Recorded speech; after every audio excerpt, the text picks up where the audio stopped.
تو ان خدا والوں کے خلاف عہد رسالت مآب میں یا عہد رسالت مآب کے بعد جو بھی ان کے خلاف آئے گا وہ ہوا کا پجاری ہوگا۔ 26 غزوات میں رسالت مآب کے دور میں جو بھی ان کے خلاف آ کر نبرد آزما ہوئے وہ سب کے سب بندگان ہوا تھے، وہ سب کے سب بندگان ہوا تھے۔ وہ بدر میں آئے، وہ احد میں آئے، وہ خندق میں آئے، وہ کسی بھی جنگ میں آئے، شرط کیا ہے کہ وہ رسول کے خلاف آگے کھڑے ہو جائیں تو وہ خدا والے نہیں ہیں، وہ ہوا والے ہیں۔ خدا کی جو پرسانیفیکیشن تھی، جو مجسم خدا تھی، اس کا تعارف رسول نے غدیر میں کروایا۔ اور کیسے کروایا کہ من کنت مولا ہو فہذا علی مولا، کہ جس کا میں مولا ہوں اس کا یہ مجسم خدا علی ابن ابی طالب۔ نعرہ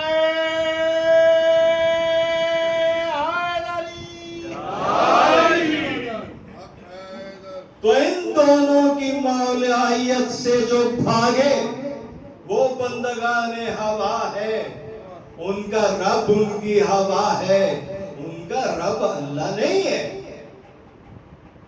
ان کا رب اللہ نہیں ہے۔ اس لیے رسالت مآب کے بعد غدیر پہ علی کی بیعت کرنے والوں نے اس بیعت کو توڑ دیا۔ اس بیعت کو توڑنے سے پہلا فرقہ وجود میں آیا، اس بیعت کو توڑنے سے پہلا فرقہ وجود میں آیا۔ اب اس فرقے میں علی نہیں تھے، اس فرقے میں علی نہیں تھے۔ اب علی کو ایک فردر پہچان دی رسول نے، فرمایا کہ انا و علی ابوہما ھذا الامہ، میں اور علی اس امت کے باپ ہیں، میں اور علی اس امت کے باپ ہیں۔ اب عہد رسالت مآب میں ہو کوئی لیکن علی کو باپ نہ مانے، اس باپ کی مسند جو رسول کی مسند تھی اس مسند پہ چڑھ کے بیٹھ جائے تو باپ کا منکر کون ہوتا ہے؟ آپ سب جانتے ہیں، اس کو امیر المومنین تو نہیں کہتے، وہ تو امیر المشرکین ہو سکتا ہے، چونکہ علی کو رسول نے نہیں بنوایا، یا نہ علی نے خود کہا کہ مجھے آپ امیر المومنین کہو۔ علی کو امیر المومنین کہلوانے والا غدیر پہ اللہ ہے، تو اللہ کی بات جو نہ مانے وہ محض منافق نہیں ہوتا، وہ تو مشرک ہوتا ہے، کیونکہ اس نے وحدہ لا شریک کی بات کو نہیں مانا۔ اس لیے علی کے دور میں رسول کے عہد میں محض کتنی جنگیں؟ 26، جس پر رسالت مآب نے شرکت کی، اور علی کے محض 6 سالہ دور حکومت میں کتنی جنگیں؟ 72۔ کتنی جنگیں؟ 72 جنگیں، چھوٹی بڑی ملا کر۔ اب ان جنگوں میں علی کے مقابل کوئی خاتون آئے یا کسی خاتون کا بھائی آئے یا 72 فرقوں کے لوگوں کا ماموں آئے تو وہ اسلام میں نہیں ہوگا۔ اسلام میں ہوتے تو علی کے مقابل نہ آتے، علی کے مقابل نہ آتے۔ لڑائی کس وجہ سے ہوئی کہ علی کا رب ہے اللہ، جو علی کے مقابل آئے ان کا رب کون ہے؟ ہوا و ہوس۔ تو اللہ کہتا ہے کہ جنگ ہوتی تب ہے کہ جب ایک فریق کا معبود اللہ ہوتا ہے اور اس سے جو متحارب گروہ ہے اس کا رب اللہ نہیں ہوتا، اس کا رب اللہ نہیں ہوتا۔ اب علی جو چوتھے نمبر پہ آئے وہ خلافت کا چوتھا نمبر نہیں ہے، علی تو خلیفہ بلا فصل ہے، خلیفہ بلا فصل ہے۔ ان کے بیچ میں اور رسالت پاک کے بیچ میں کوئی شخص نہیں آ سکتا، چاہے وہ اپنے طور پہ کوئی سا نام اپنے کو دے لے۔ دیکھیں فرعون نمرود شداد کو کیا اللہ نے کبھی کچھ کہا؟ ان کو اپنی منمانی کرنے دی۔ کس وجہ سے؟ ڈرتا تو وہ ہے، جلدی تو وہ کرتا ہے کہ جس کے ہاتھ میں بندے نے جانا نہ ہو، اور جس کو پتا ہو کہ جب چاہوں گا نیل میں غرق کر دوں گا، جب چاہوں گا اس کے دماغ میں مچھر کو گھسا دوں گا اور اسے جوتے بنواؤں گا، اور جب چاہوں گا یہ جنت بنا لے گا تو اس کو ابھی جنت میں قدم بھی نہیں رکھنے دوں گا کہ اس کو جہنم واصل کر دوں گا۔ تو اسے کیا ڈر ہے؟ بنتے رہے۔ اسی طرح رسالت پاک جو ہے ان کے پاس ایک وہبی منصب ہے، کیا؟ نبوت۔ نبوت رسالت پاک کو خالق و مالک کائنات نے دی ہے، انسانوں کے ووٹوں سے وہ نبی نہیں بنے۔ تو جو ان کا جانشین ہوگا، جو ان کا خلیفہ بلا فصل ہوگا، وہ لوگوں کے ووٹوں سے نہیں بنے گا، اس کے پاس جو امامت کا منصب ہے وہ وہبی ہے، اس لیے ان سے خلافت و امامت جدا نہیں ہو سکتی، خلافت و امامت جدا نہیں ہو سکتی، جیسے اللہ کی الوہیت نہیں چھن سکتی، ختم مرتبت کی نبوت نہیں چھن سکتی، اسی طرح علی سے لے کر مہدی تک کسی بھی امام کی جو امامت ہے وہ کسی کے کچھ بننے سے نہیں چھن سکتی، نہ اس پہ کوئی حرف آ سکتا ہے۔ علی چوتھے نمبر پہ امام نہیں بنے، علی تو امام ہے، آدم کی خلقت سے بھی پہلے۔ اسی لیے اللہ پوچھتا ہے ابلیس کو کہ ابلیس جس کو میں نے اپنے ہاتھوں سے بنایا تم نے اس کی کس طرح سجدہ کرنے سے انکار کیا؟ تو اللہ کا ہاتھ کون ہے؟ اللہ کا ہاتھ کون ہے؟ علی ابن ابی طالب۔ علی جو نام ہے، کبھی سوچئے گا یہ ایکرونیم ہے۔ ایکرونیم کیا ہوتا ہے؟ ایسباق ایک لمبے نام کا مخفف، بابڈا ایک لمبے نام کا مخفف۔ تو جو اصل نام کی جگہ اتنا مشہور ہو جائے کہ لوگ بابڈا کو ہی سب کچھ سمجھیں، اس کے اصل نام کو جانتے ہی نہ ہو، جب پانی کہیں گندا جمع ہو جائے تو ان کے ذہن میں باسا آئے، واٹر اینڈ سینیٹیشن ایجنسی نہیں آئے۔ اسی طرح علی بھی ان کا اس میں ذات نہیں ہے، یہ بھی ایکرونیم ہے۔